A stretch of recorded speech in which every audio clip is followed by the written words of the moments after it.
Hello, dear listeners. This is Akashvani Kohima from Tragopan at 103 megahertz, and welcoming you all to another edition of In Perfect Harmony, your live interactive program. We have a very special guest in our midst today. So she is none other than Elivino Seleyi, the co-founder and managing director of imagi.nation, a full-service event management company based in Kohima, a postgraduate in environmental science from NEHU Shillong, and holder of a PG diploma in event management from EMDI Mumbai. She has worked on major events like NH7, Oktoberfest, TEDx, and destination weddings across India. imagi.nation, since its inception in 2018, has delivered impactful events for clients such as the government of Nagaland, TaFMA, SBI, Nestle, and Tata, blending creativity with purpose to promote cultural expression and social engagement across the region. She continues to champion meaningful storytelling through events that connect people, ideas, and communities. So welcome to the studio, Miss. Hi. Thank you for having me here. Well, it's an absolute pleasure to have you here, and I'm really looking forward to this conversation. I'm sure the listeners are as well. But before we begin, can you kindly reintroduce yourself to the people in your own unique style, and then we can get on with the conversation. Yeah, not the best with the introduction, but anyway, Elivino Seleyi here. So I'm the founder and I'm one of the founder and a managing director for Imagi. We say imagi.nation because we want to be unique in a way. Right. Yeah. Okay. So let's get right to it. Chalo. So where did the inspiration begin? Well, behind starting an event management company, was this something that you always had in mind while growing up, or did it sort of develop over the years?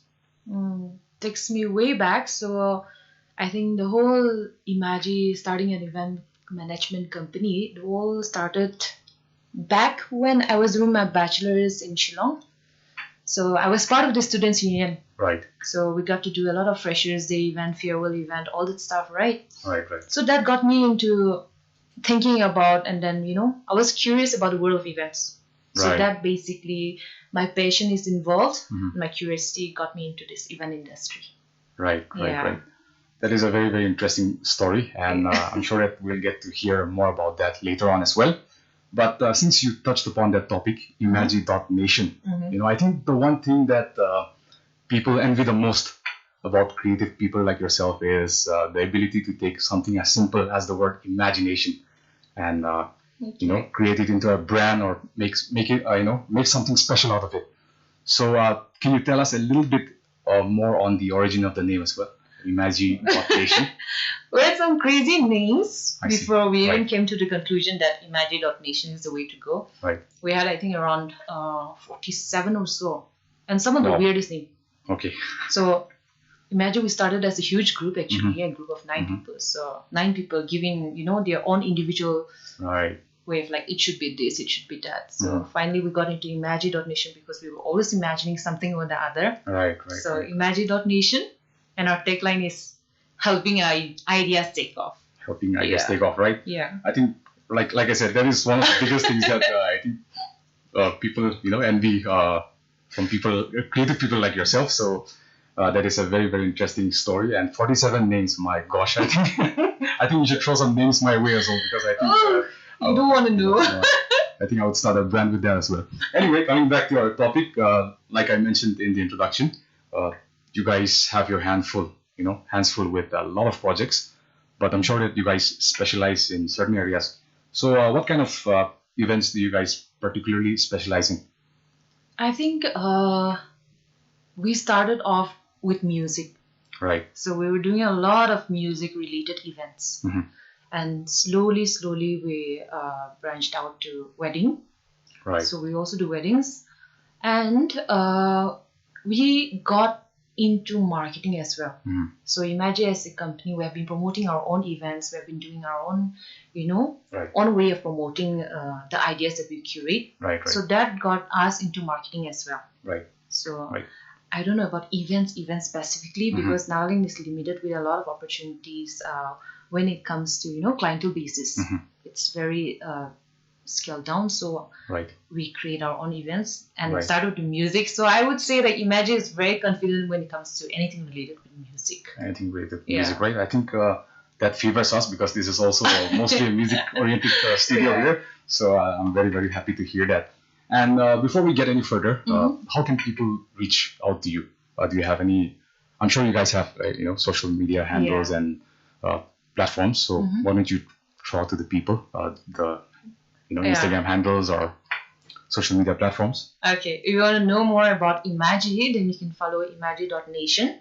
I mean, that's the name we usually use. You're interested, you're getting married, go to imagi.weddings. Right. If you want to market your brands, go to docs. Right. Okay, there you have it, there, listeners. You guys can follow them on all your social media platforms.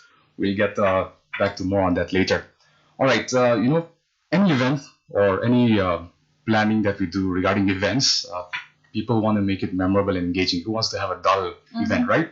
So how do you ensure that an event is memorable or engaging, according to you? Oh, we listen to our audience. I mean, whenever we curate an event, we always like to get a feedback.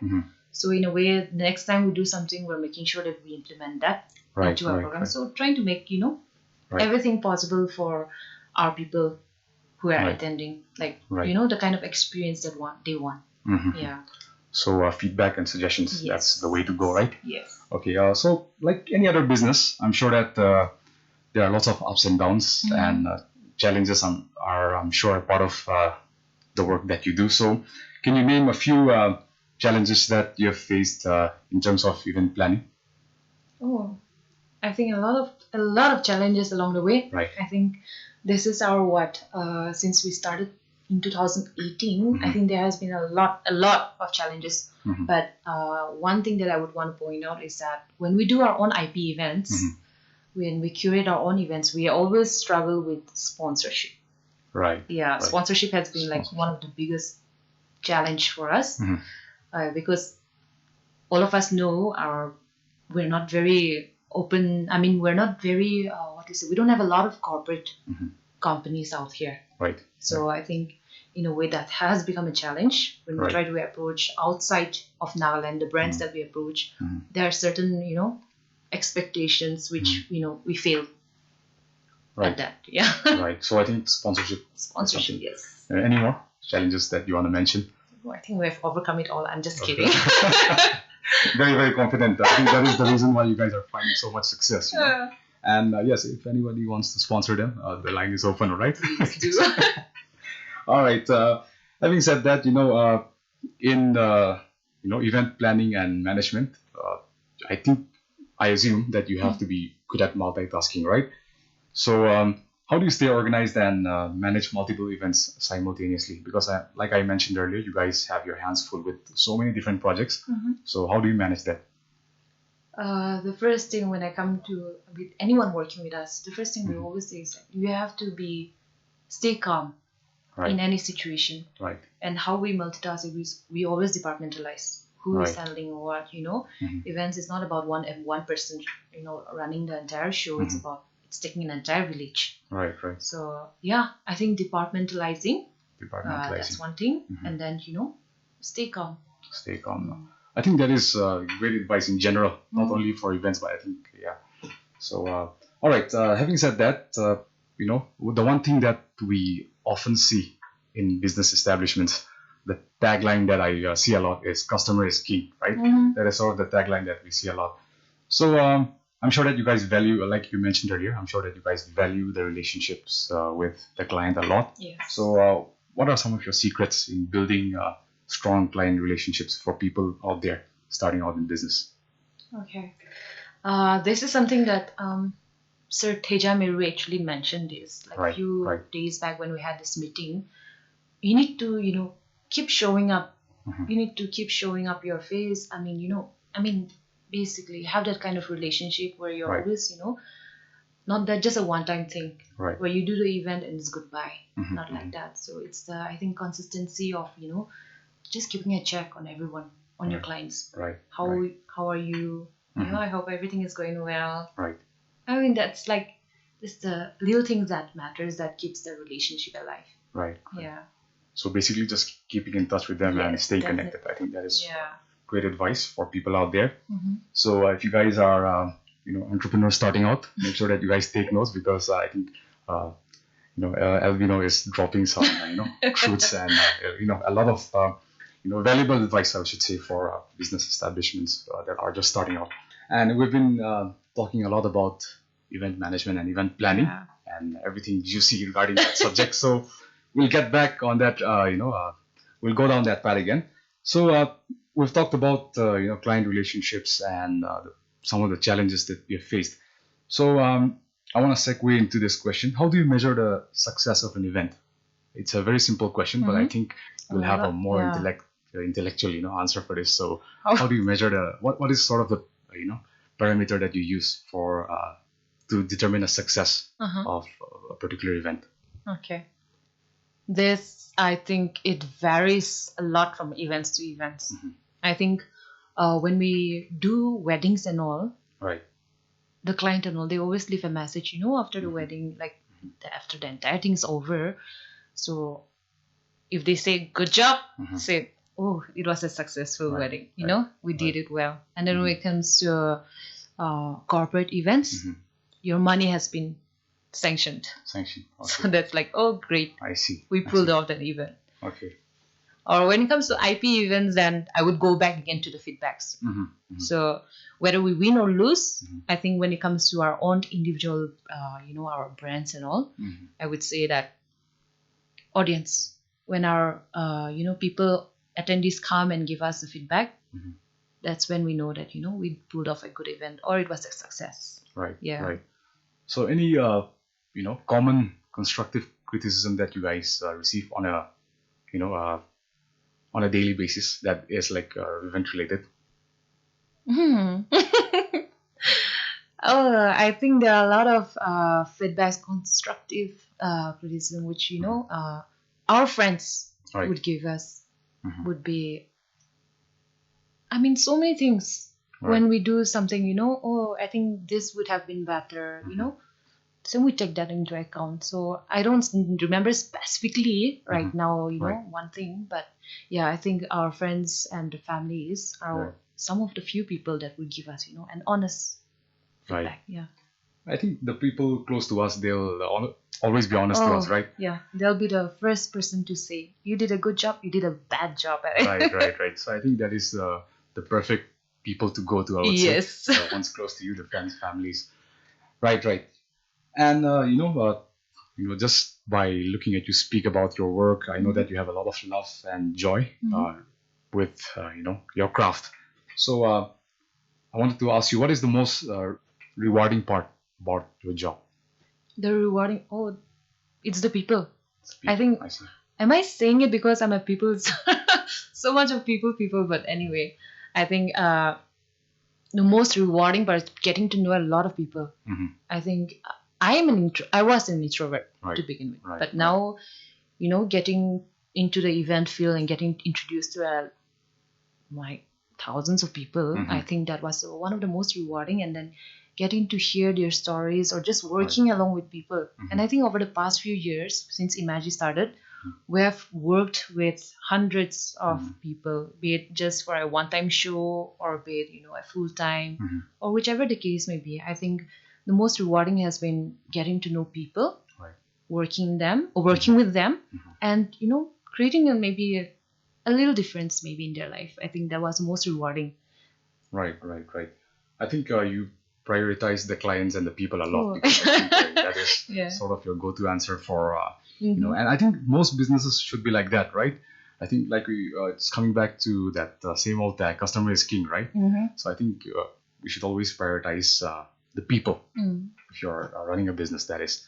So, and it's good to see that you guys are doing that because we can clearly see the success that you guys are getting, and I'm sure that you guys are just scratching the surface and just starting out. I'm sure there's a lot more on the horizon. So kudos and all the very best to you and your team as well. Thank you. All right. Unexpected issues. I think that is something, again, that comes out a lot on event day. Yes. So just organizing a small birthday party or just, a hangout session with friends. Even that takes a lot of planning and plotting and, time, resource, and energy. And you guys are dealing at a much higher scale. So how do you handle, like I mentioned earlier, how do you guys handle unexpected issues on event day? This was one of the topic that we actually had I think it was last week when we had this workshop on the art of events with TaFMA, right? So one of this topic was crisis management during events. So when it comes to event managers or any of the event planners out here in Nagaland, I think they would agree to you that we always have when we're planning, we always have a backup. Because our plan A might not work, our plan B might not work. So we usually have a plan C, plan D, all that. We always have to be, stay calm. If anything goes for the worst, turns for the worst, or, backup plan. I think we always try to make sure that we cover our grounds. Right, dear listeners. So if anybody tells you not to have a plan B, I think you should not listen to them. You should have a plan C, D, E, in fact. So I think that's great advice. I think, sometimes we are too caught up with, inspirational quotes and, things on the internet that tell us otherwise. But I think it's always good to have a plan B and something that you can fall back on, right? I think, sometimes we get too carried away with, certain things in life. So I think we always need to have a plan B in anything you do. I think, we can always have a main thing that we work on, but I think we should have something to fall back on, right? Exactly. So that is great. Before we wind up the program, we'll have a few more discussions regarding event planning and event management. So getting back to our conversation, any advice that you would like to give someone starting out in event planning or, starting a business establishment for that matter? First of all, hard work. Right. If you're willing to, because events is such a field that we have to stay quite late at night, or wake up early morning. So one thing is that if you're not lazy, if you're willing to work hard for it, then event you don't basically need any degree of that sort. Right. But your passion and your, that's hard work. Hard work, right? Any other advice? I think this was a lot of question that we received during our last workshop. Right. Regarding, a lot of young people wanted to know about, how do we get into events? What do we do in order to form a company and all that? Right. But this is one advice I would give. Work with event companies. For starting with Imagi, we have our winter internship. We have our summer internship. Right. Come on board with us. Right. Learn the ropes of how to do events. Or you have an option to even work with Synergy, one of the biggest, event management company, or Life Now. They do a lot of events. Yeah. Right. So, starting off, I think you should sacrifice your sleep sometimes. I should say for all the sleepyheads out there. I think you need to start, working hard, and I think that goes for every other, avenue, not just business. I think for studies, academics. Sports, you name it. I think hard work is number one, and of course, working with people who are already in the business. I think that is one way of gaining information and applying it to your life as well. So, great advice. I'm sure, like I mentioned earlier, the people out there are taking notes. So I hope you are. Hopefully, a lot of people will be coming and seeing you guys soon. So let's leave it at that. And imagi.nation, imagi.nation. Any future projects that you guys are working on and something that you would like to elaborate on, promote? Oh, we're working on a lot of things right now. Right. I think everyone is already aware that we have our Hornbill Festival, one of the biggest festival that Nagaland hosts. It's coming up. So we have started working on that. And definitely you can expect a lot of things. Follow imagi.nation to get a more update on it. And we also have next week, 9th of August, right? We have an event at D Cafe. Right. It's being curated by our interns, our summer interns. Right. Their focus being on to talk a little bit about mental health. Right. So targeted towards the Gen Z. Right. So if you are there, be on board for this. It's free. Awesome. We just want to be, spread awareness. Right. That is awesome. It sounds awesome, and I'm sure that there's a lot of promising projects and events, exciting events that are coming up. So cannot wait to hear more from imagi.nation. And yes, people, go check them out as well on their social media platforms as well, as mentioned earlier. And we just have about a minute left. So to close out the program, is there any last message for the listeners, your well-wishers and supporters? Thank you to all the people who have been there with us since day one, since the first event or since we started. I think there have been a lot of friends, a lot of people who have supported and been loyal to us since day one, be it the artists we worked with or with anyone. So, yeah, thank you. Well, thank you to you as well. I personally learned a lot, and I'm sure the listeners learned a lot as well. So thank you so much once again for being in the studio, and hopefully we can do this again. That is what I say to all the guests that we have here, so that we can have a round two regarding this discussion. So thank you so much once again, and all the very best for all your future endeavors.